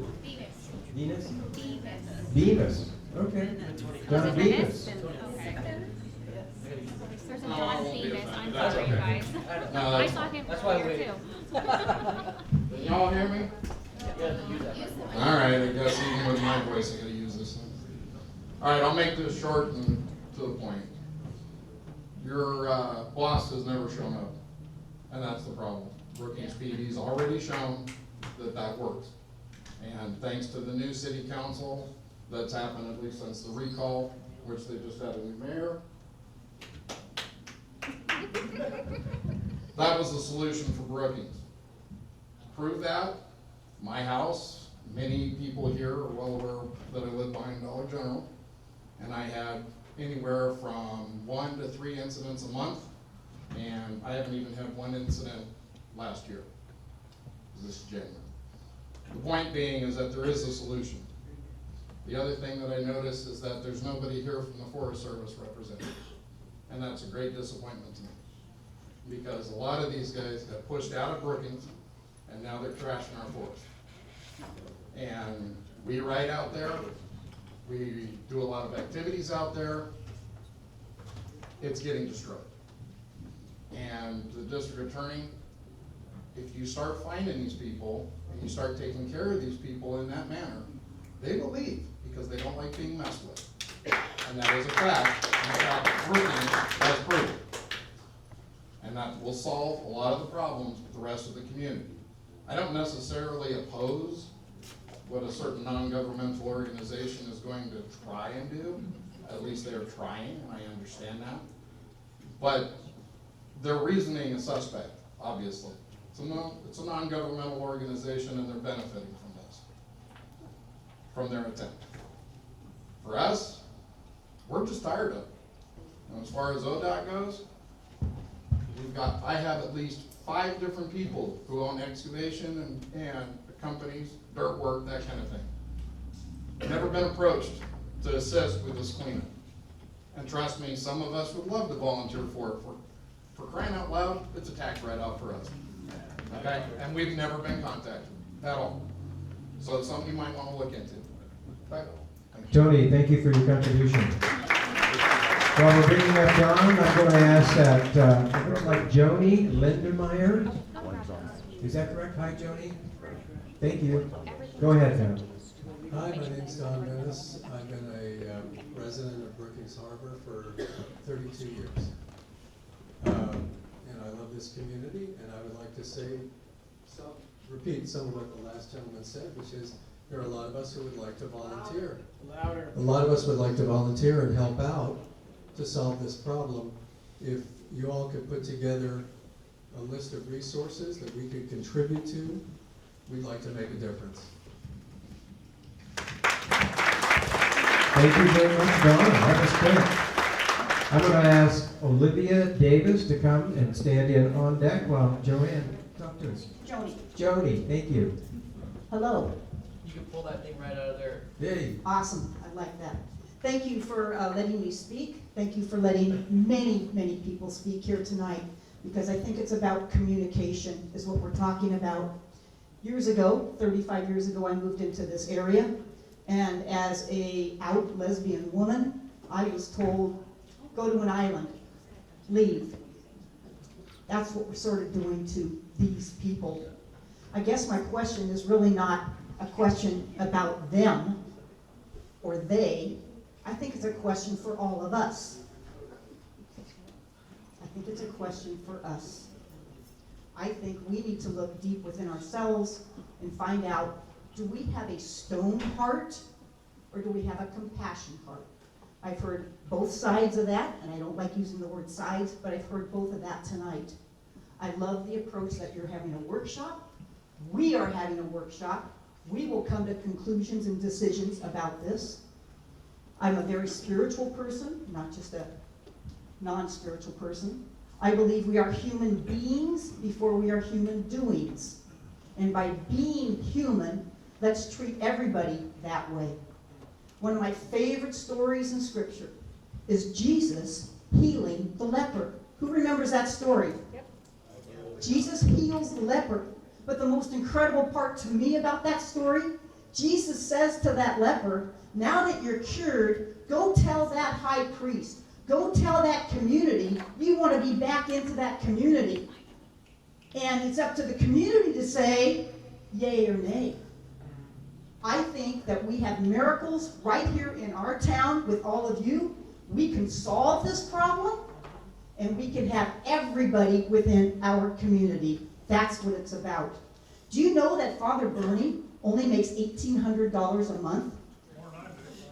Yeah, I know, for many of us. But at the same time, he's putting his heart and soul into helping those that don't have a voice. And I guess that's my whole point tonight. We all have a voice. Let's solve the problem together. Let's not give up. Anytime you see anybody on the street, please smile. It takes away a lot of that ugliness. Please smile. And if you notice, I sort of wear bright colors. I think that opens the door for communication. I want to thank you again for all that you do, and I believe we can solve the problem. Amen. Woo! Thank you for your message. While Olivia is coming up, I'm going to ask John Nesbitt to come and stand in the batter's box. Or, pardon me. Batter's box. Baseball. I'm Olivia Davis. I've been in our community for 35 years. Olivia, you're going to have to. So I'm Olivia Davis. I have been in Curry County for 35 years. I moved here from a different state from a domestic violence situation. I am the director of the Brookings Harbor Community Helpers, which is a local food bank and resource center. We have been serving the Curry County Southern Curry County for 42 years, serving food to our community. I don't agree with not serving food to our individuals who are houseless, because we all deserve food. I don't care what kind of life you live, we all have to have food. We do give clothes, but we give clothes to those who have jobs that need clothing. We give them food, we give them clothing, and we give them what they need. There is solutions, we just gotta come together as a community. Because without a community, we're torn apart. We need to get together, use all of our minds, and come together with a solution. We have ideas on the table, let's get together and fight for what we need to do, because we're all here for the same reason. Thank you. Thank you very much. So we're going to, go ahead, come on up. I would ask Trey Littlejohn to come up, please. Thank you for having this meeting tonight. My name is John Nesbitt. I am a resident of South Wind Lane in Harbor. You're asking for solutions to the problem. We got to find the problem first. The problem is we have no law enforcement here. All right? Everybody's AWOL. I want to repeat what our historian wrote about the Chetco Valley. Orville Dodge, he wrote the Pioneer History of Curry County. He mentions Chetco Valley, and he says it's one of the most beautiful little valleys on the Pacific coast. Be a shame if it became a disgrace or a dump. Yeah, here's what we're going to do. We know what the problem is. We don't have any enforcement, zero from top to bottom. I wrote down 6 things that we can do to get this problem solved. Number 1, when the county offices come back to work on Tuesday, all hands on deck. We want this law enforced. We've got authorized hours. You can't camp here from 6 in the morning to 10. If you do, it's a fine from $100 to $1,000. There's $1,000 sitting out back. If you're here on the second day, it's a fine of $500 up to $5,000. And that's for second and subsequent incidents. Each day is a separate incident. We haven't seen any of this from you guys. The sheriff's not even here. He's AWOL again. So here's number 1, what I would like to do. Like I said, Tuesday when you come back to work, the directive goes out to all the departments in the county. This becomes our priority. Okay? If we don't have any code enforcement here. But the state gives the broad authority to the Board of Commissioners to appoint people who can go out and write tickets for these civil infractions. All right, so we can do that. We want you to hire 2 new code enforcement officers, and we don't care if we go into HOP doing it. I saw on the 2026 budget, there's $19 million in unappropriated funds. I think we could probably tap about 300 grand of that. Let's get a couple of code enforcement officers. We want 1 from Gold Beach North, 1 from Gold Beach South, and then that way we can get this issue taken care of. There's thousands of dollars in fines out here waiting to be collected. All right? We've got unpermitted short-term rentals. I've heard there's homes that have been built without any permits. So we need some code enforcement. The sheriff's department's AWOL. We've got to get code enforcement out here to write these tickets. All right? Number 3. John, you're going to have to pick up the pace here. Sorry, buddy. Prosecuting attorneys and judges. We want you to enforce this ordinance to the fullest extent of the law. No plea deals. Maximum fines are a must. The road department, in conjunction with ODOT, is going to produce prominent signage. The valley's 6 miles long. We want a sign every mile, and that sign's going to have 4 words. Camping rules strictly enforced, and you can refer to our code, 06.06.081. Hey, John. 1 more. We want landscaping boulders. ODOT and Curry County Road Department, landscaping boulders on these most egregious sites. Hey, John. I'm done. Sorry, buddy. Well, John, All right. I want to comment. You've got some great ideas there. We didn't get them all covered. We're still available every day. I want to hear the rest of them, okay? Do you want to leave us your list? Yeah. That'd be great.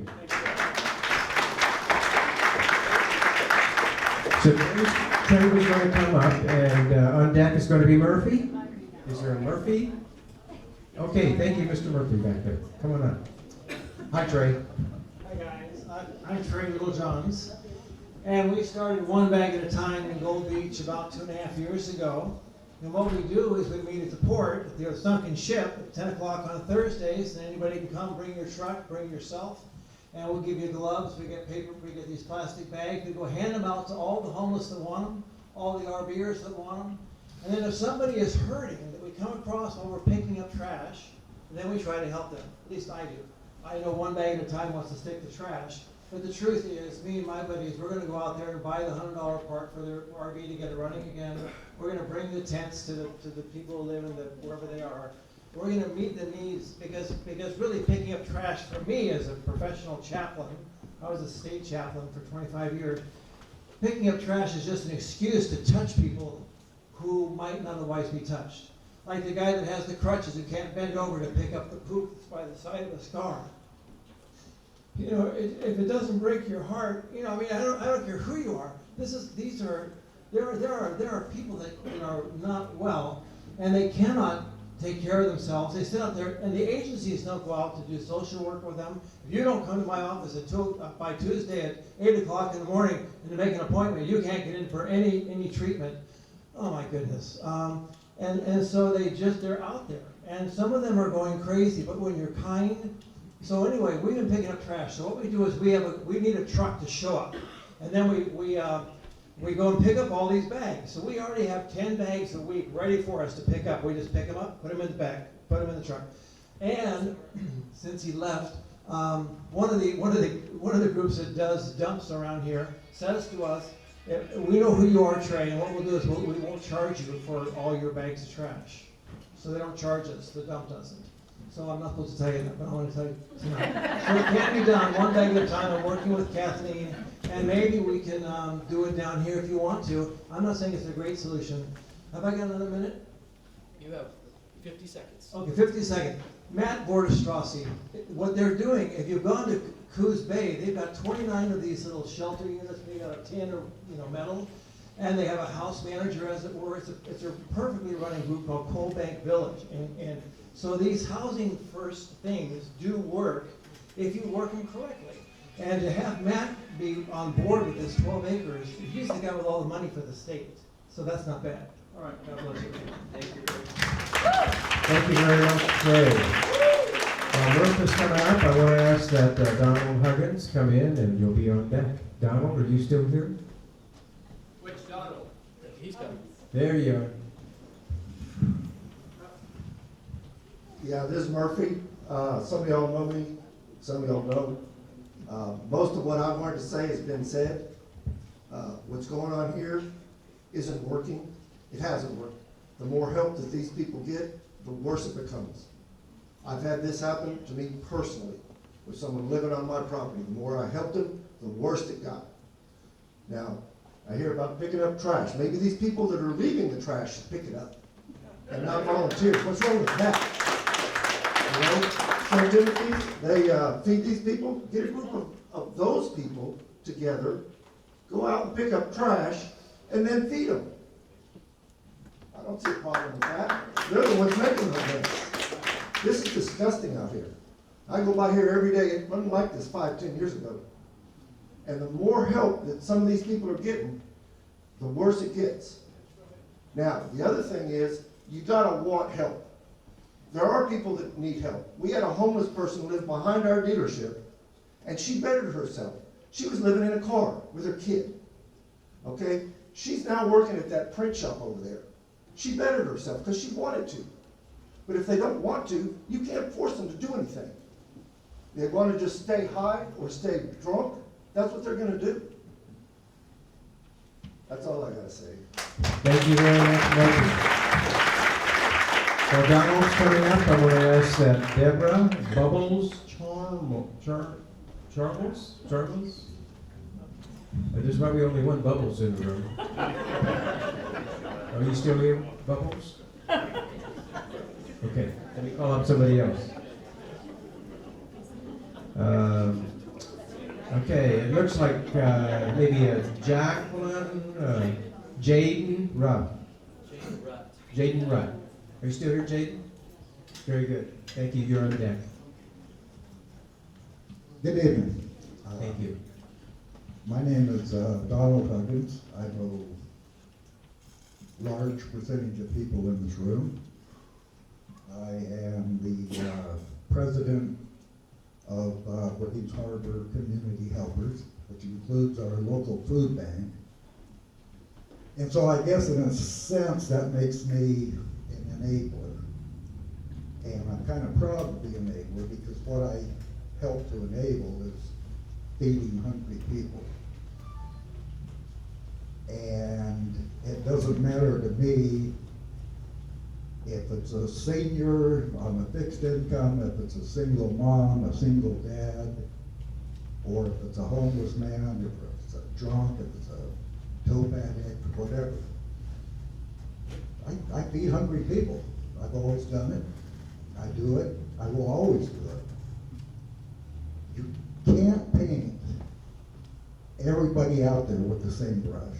We know that. Everybody should know that. And there's rotten apples, but there's also apples that fall off that tree that are Honeycrisps, you know. With the right treatment, you know, you can make a hell of a pie. It's doable. From everything I've heard here is we've got options, and those options to put into action include everything from like draconian law enforcement practices, grab them by the cuff of the neck, throw them in a bus, and I don't know why you're taking them to Portland or Eugene or whatever, but that seems to be the idea. They want them. We don't,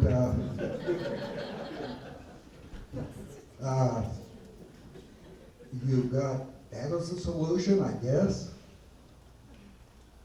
You've got Father Bernie's idea as a solution, I guess, or as an option, maybe not a solution, but an option. You have, unfortunately, the status quo is an option. And I don't think anybody in here believes that's a real option. But it kind of seems like the way things flow along, that the status quo is going to remain the status quo, you know, without some big time action from everybody. Thank you. Thank you very much, Donald. We're going to have on deck, we're going to call out Reuben Hamper. Is that correct, Reuben? Raise your hand. Are you here? There you go. Thank you. Go ahead. Can you hear me? Can everybody hear me? Okay. Hi, my name is Jaden. I am the executive director of the South Coast Health Equity Coalition, serving both Coos and Curry counties. I also am a housing commissioner, serving as the chair of the Coos-Curry North Bend Housing Authority, and also as the president-elect of HIV Alliance, along with sitting on the board of the food bank, our local food bank. And you know, I have butterflies because actually, before coming to Oregon, I was a part of the community that y'all are talking about. I was a person that was living on the west side of Atlanta out of my general manager's van. Definitely a person that's in recovery, and today I stand before you as an executive director of an organization and doing the work. Oftentimes, being a community advocate in Curry specifically, where a lot of times being in Coos, anytime resources or funding is stripped from the community, you see organizations pull out of the community, especially in Curry. That has been my experience. And also the responsibility in being put on the community organizations, the nonprofits in the community. Not always the county or the city, but I personally have seen the community organizations come together and prioritize the solutions. What I've heard tonight is there's a lack of infrastructure, right? Like there's no sheriff. But also what I recognize is we need y'all as much as y'all need us.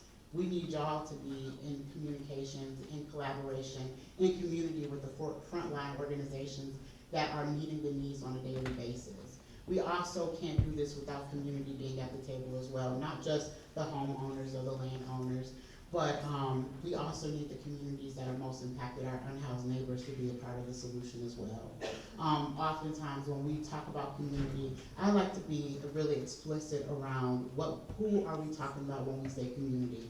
I've heard community be named tonight, but I don't think y'all were talking about the unhoused community, you know, as far as being a part of that community. I also heard tonight that a lot of folks that there are assumptions that our unhoused community members are being trucked here.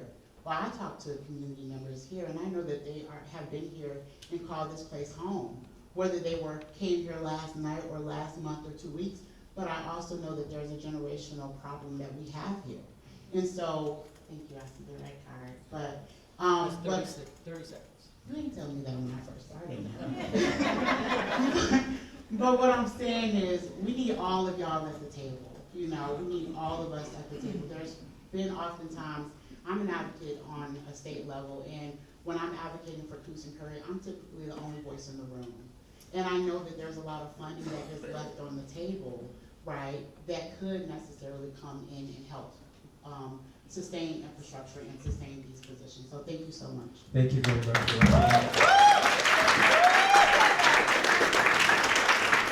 Moving coming up, I'm going to ask Diane Carter to come and stand in the batter's box. Thank you.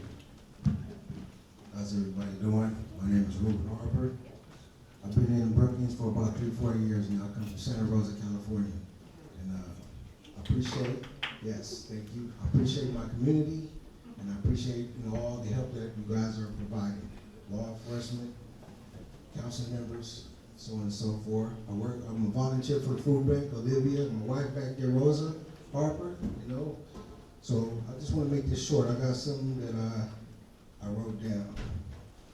And it deals with the unsheltered trash mitigation. It's a poly proposal, so I just want to go through these little points for you guys. So you guys, the purpose is to reduce public health, environmental risk caused by unmanaged trash in unsheltered locations while long-term housing solutions are developed. This is a sanitation and safety measure, not enforcement. So the problem, without access to trash disposal, unsheltered areas accumulate waste, creating needle exposure, as we were sharing earlier, fire hazards, environmental damage, and higher emergency cleanup costs. Proposal solution: launch a coordinated trash mitigation pilot through City County Public Works in partnership with local outreach providers. Those key actions look like this: schedule roll-off dumpsters possible, as identified locations, 48 hours, 72 hours, monthly or as needed. Outreach-led distribution, trash bags and sharps containers to help reduce, HIV and whatnot.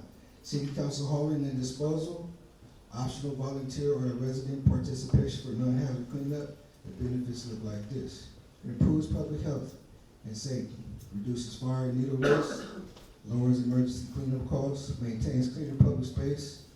During housing transition, the recommendation is this: approves of temporary pilot trash mitigation program using scheduled dumpsters and coordinated outreach as a cost-effective public health response. Excuse me. So I have an estimated cost approximately too that goes along with that. Everybody was talking about how we ain't got no finances, but I think if we coordinate and come up with like 1,000, 2,000 per scheduled dumpster placement, including delivery, hauling, and disposal, which is significantly less than repeated emergency cleanups and public safety responses. That's what I have to share. Thank you very much. Appreciate your time. Well, Diane's coming up. I'm going to ask Phoebus Apollo. Are you still here? That's me. Okay, come on up. Thank you. Thank Good evening, you. Diane. Hey, my name is Diana Carter. I've been a resident of Curry County since March 26, 1988, when I was born here. My family has been here for multiple generations, and I became homeless when I was 16. I was homeless for about 10 years off and on here, and in order to get out of homelessness, I had to leave my community and go to another community with basic services, not extensive services, basic services, so that I could get on my feet. And in doing that, I discovered I wanted to go into that field, and I wanted to bring that back to Curry County, because this is my home, and this is where my family's from. Cody, I really appreciate you speaking. I know your heart. We went to school together. I know Cody very well, and I always appreciate him. I know he's coming from a place of care for his community and his business, and I get that. I get what that means. We also struggle with lack of law enforcement. We also struggle with those same issues that you're dealing with. And there are better solutions than some of the things that are proposed. And one of those solutions is services. So when I volunteered, when I worked in other services, when I went to college over there, I wanted to bring that back here to my community and start this up. We started in 2020 in St. Timothy's as an outreach service. We built a drop-in center. We built case management to take people farther. Then we realized they need housing. We're building housing in Gold Beach. We needed shelter. We have a shelter. We have applied to be the shelter coordinator for Curry County, and it appears that we will be. And so we need childcare. We hope to have childcare slots open by the end of this year.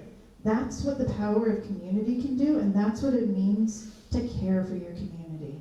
And so I hope all of the people here care for their community in the same way I do, because I've been here for a long time and I intend to be here, and I want my kids to like it here. I want to leave and know that other people's kids will have a chance here, and people who fall on hard times. So it's something we all need to do together. There are solutions. I hear all of the upsetness, I hear all of the anger, and I hear all of the issues that are going on. I'm well aware of them. I'm on the ground with Bernie and Olivia and everybody else here that's providing services. So we know what they are. Anyways, thank you. Thank you, Diana.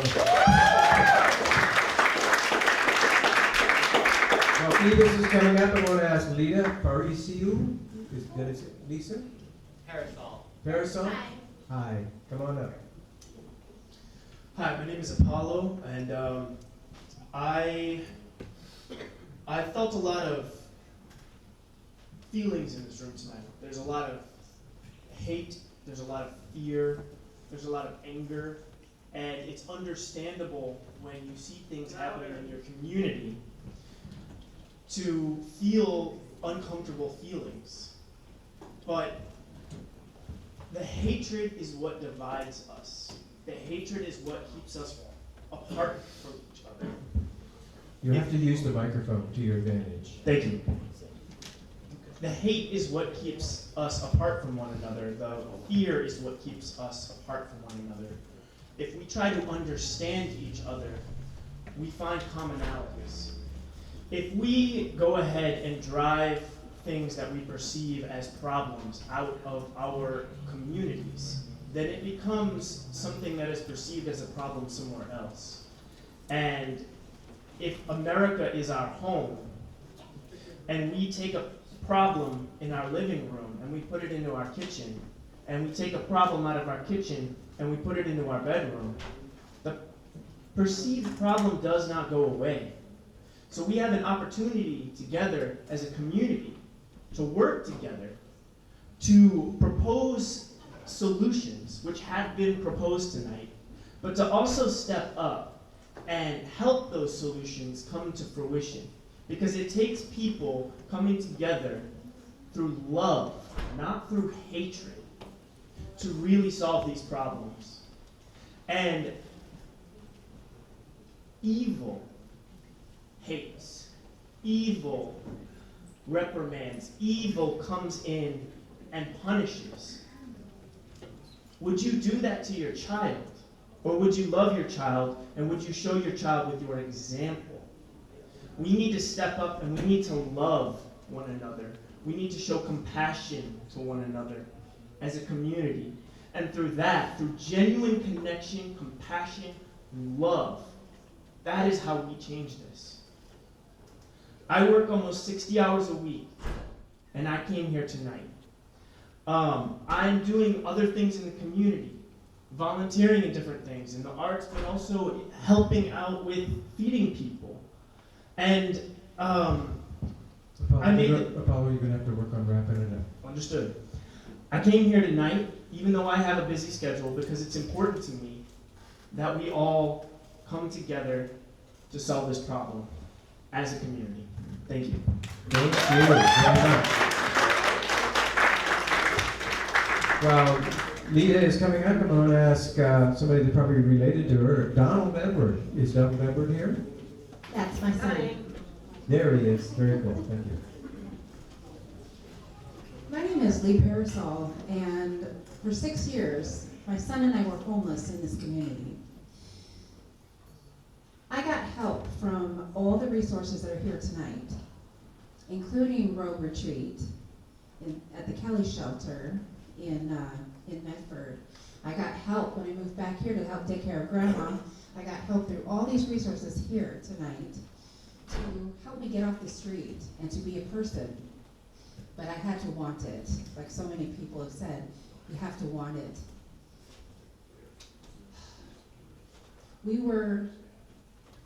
I was drug addicted, I was messy. I was really into it. And through ADAPT and other services that helped me out, I've climbed out. I've been clean and sober for 2.5 years.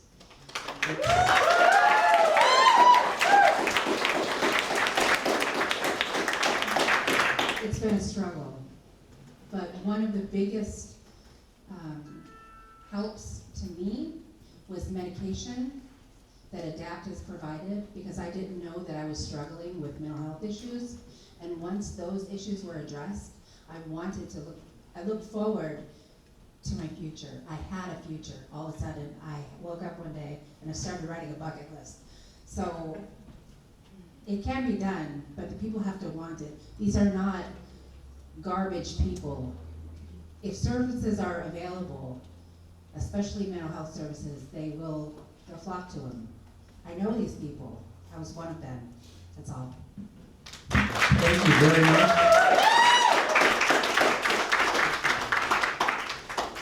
While Donald's coming up this way, I'm going to ask that Elizabeth Moss. Are you still here, Elizabeth? No, she left. She left? Okay, thank you. Go ahead. Hi, a lot of y'all may know me and my mom here. As someone who used to be on the streets, you know, when one gives up on someone,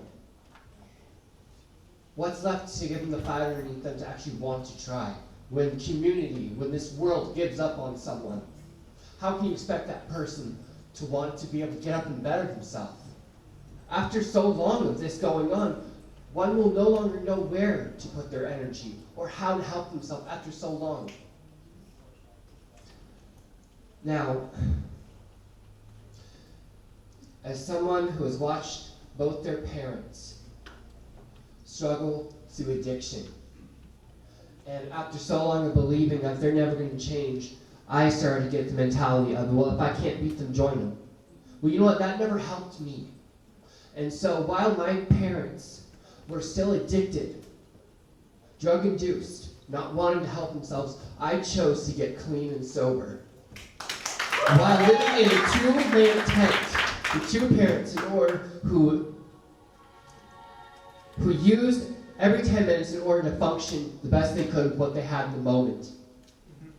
It took me putting myself in uncomfortability to be a living example, to show my parents, who were supposed to be there to show me what to do in order to teach them how to help themselves. And that's why every single one of us' opinion is so important here tonight. Now me and my mother went from being in a tent, from being in a car, to being in a broken down fifth wheel on the side of the road, to finding a place to be able to park this fifth wheel, and now we are in a 2-bedroom, 2-bath apartment. Doing that response. So Olivia, it can happen to literally anybody. It doesn't matter your status. What matters is the heart and the mindset you carry throughout in order to help someone. Because you know what? If we're not here to help each other, there is no point to human existence. None at all. It even says it in the Bible, and I'm not a strictly religious person, I'm an open-minded person. And that's exactly what we're needing here tonight to help solve this problem, is open-mindedness. John, Just you're because- going to need to wrap up here pretty quick. Thank you. Thank you. Just because it didn't work for one doesn't mean it won't work for another. You can't find the good apples in a basket of both good and bad without going through it, without being willing to go out on a limb to help people. And that's exactly what we're all doing here tonight. Thank you. Thank you, John. So that, I have no more speaker slips up here. I'm going to do a nose count here real quickly. Anybody have an extra thought or an initial thought that hasn't been made yet? Yes, come on up. And we have, be sure to give them your name and you'll have the 3 minutes. Last name.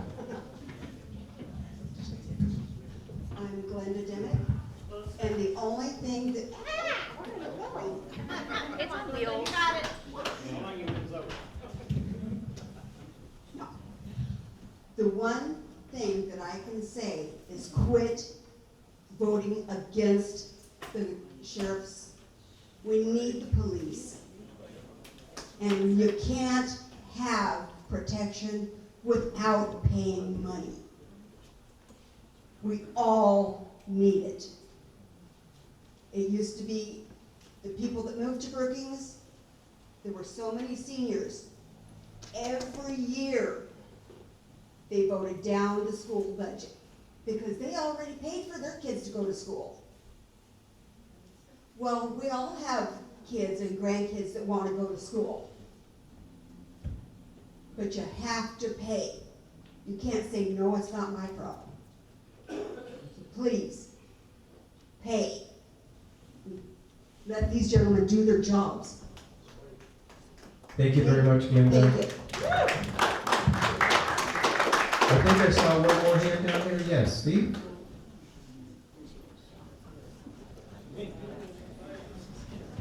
This isn't gonna make you Harbor people feel real good, but you have the opportunity to be annexed into Brookings, and you would have police, and you would let the sheriff unload some of his duties. He's got too much. You had your chance, so now suffer with it. Thank you, Stephen. Sherry? Sherry will be our last one, and then we're going to have some comments.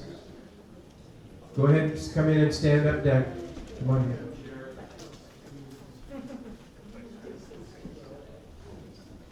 Hi, my name is Sherry Oles. Sherry, pull it out before everybody says. Okay. So I have a few things I'd like to bring up.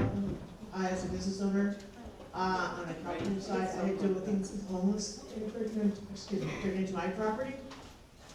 And they don't do restraining orders, there's misdemeanors, they trespass. So I got to know quite a few of them. I went to lunches, I recorded, got information I need to fill out my forms. And I met wonderful people. I met the ones that are drug addicts that are good people, drug addicts that think they got control of their drugs. I met some that are dangerous. And there's a variety of them. What I was bringing up is I sent you guys a thing about the DA Vasquez in Portland, Oregon. And are you the DA now? No. Oh, so He's someone said- representative. Oh, representative, okay.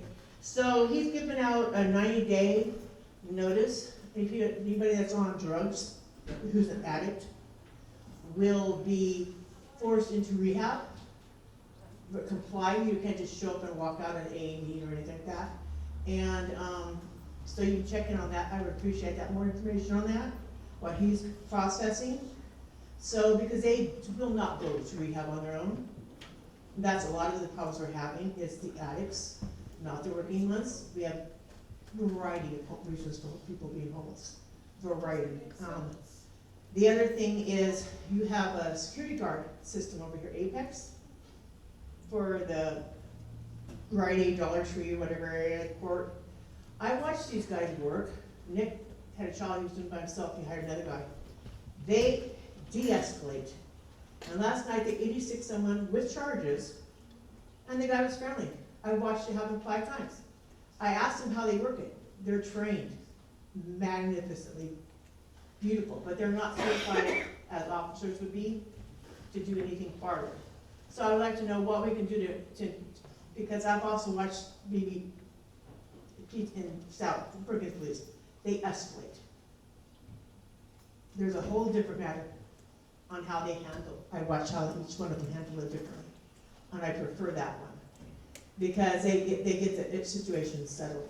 But I like the ideas people had about the trash has to get cleaned up. Something has to go on it. But I noticed a lot of them are the ones that are doing the X. They don't care. They get 3 tenths, they get another 3 tenths. Just leave it behind. They don't care. Hi, Sherry, we're going to have to ask you. So to give anyways, us a- there's just things I'd like to check out more on the forced rehab. We need to get that addressed. And there are good ones out there that are addicts. I mean, they're nice people with a problem. I don't want to judge them in any way, shape, or form, but they think they control their drug. So it's just a difficult, I don't know how you guys can say it, but something's got to move. And not always is tough love. Tough love can be as good as love sometimes. Thanks for your Thank thoughts you. and comments. All right, now we're down to the last one. Oh, we've got another hand back there. One more? Okay. State your name, please. Jacob Cody. I just have one thing to say, and it's about the annex. You know, it's like, we're the same zip code, 97415, code enforcement, pretty simple. You know, we have a lot of Brookings Police Department, and we have 3 or 4 sheriffs. It's not enough. I mean, so, 97415, sheriffs have to patrol Marina Heights. Brookings Police Department doesn't go up there. I mean, once you go up to Eastwood Lane, all that stuff, doesn't matter. 97415, same zip code. I mean, there's no reason for more taxes when you have funding from the city. Thank you very much. We have somebody coming from the back. If you're going to... Okay, we're going to have to make this the last one. Go ahead. We are going to have to make it the last one. Thank you very much. I wasn't going to talk, but I have to. Use the microphone. Thank you, Mary. My name is Jennifer Cordenbrock, and the first question that I have is how come we had money to pay our sheriffs before we voted down not to pay more for property taxes? It seems like we were doing okay with sheriffs. The people didn't want to pay more for property tax, so we got punished. They took away our sheriffs. That perplexes me. And the second point that I want to make is these tiny home places that people think are a solution. I just read that Portland is evicting a lot of the people in one of their tiny home, little homeless places because they've been there too long. So I don't see that as a solution personally, but those were my 2 points. Thank you. Thank you. Thank you very much. So what I'm going to be able to do at this point is look to the men and women here that are at the Community Resources table, and I'm going to start on my left side, and we're going to ask them if there's any comments or observations that they would want to share as we close down this meeting. So I'll go over here to you, Pat.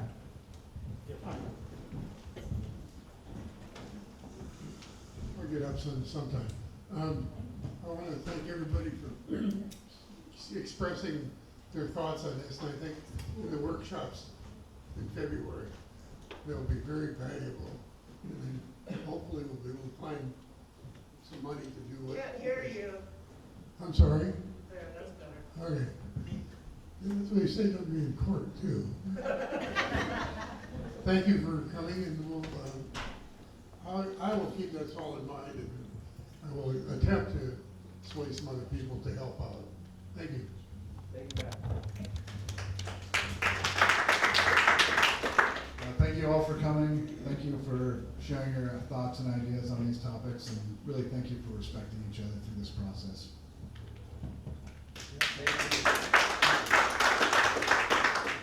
I'd also like to thank everyone for being here tonight.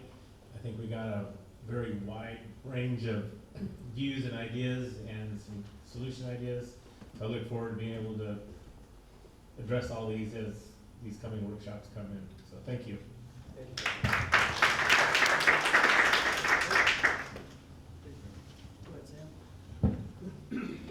Okay. All right. So I've taken a lot of notes. This is not an easy solution. We're not going to find a silver bullet. We're not going to be able to solve it overnight. I'm excited about being able to be part of a solution, being part of a workforce, a task force, in order to get this solved. Because I can't say nobody. Very few people in here are happy about what's going on, and that's the reality. And we have to come at it from a whole lot of angles. I mean, we have to have behavioral health, we have to have basic needs met, we need to have housing, we need to have workforce, we need to have all of those things that have accumulated to create the problem we're at. We'll find, honestly, when we start the task force, let's find a quick win so we can work on the entire problem and start kicking out quick wins and get support behind what we're doing. Thank you, Sam.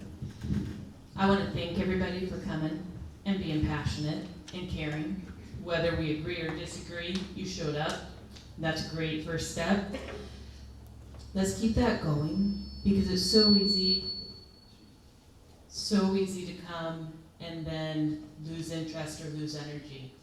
So please don't peter out on me. Keep going, keep coming, keep trying, keep getting up on your soapbox.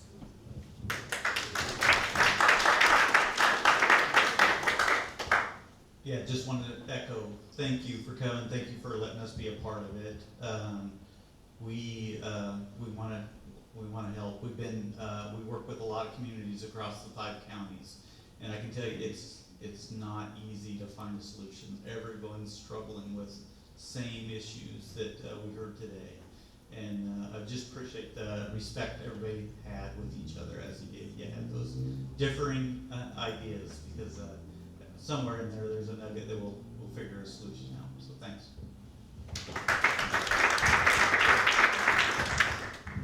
So I want to echo what you've heard, and that is a big thank you. But I also want to recognize the cooperation that we've had across Curry County, including all the way into the state government, of men and women who are supporting us at this town hall. I'm very, very grateful for their investment. I'm absolutely awestruck by the investment that this community has made. We've had hundreds of people here tonight doing this. That is amazing. And wouldn't it be a shame if we didn't follow through? So buckle up, let's take this ride together, and let's make this county everything that it can be. Thank you for being my partners today.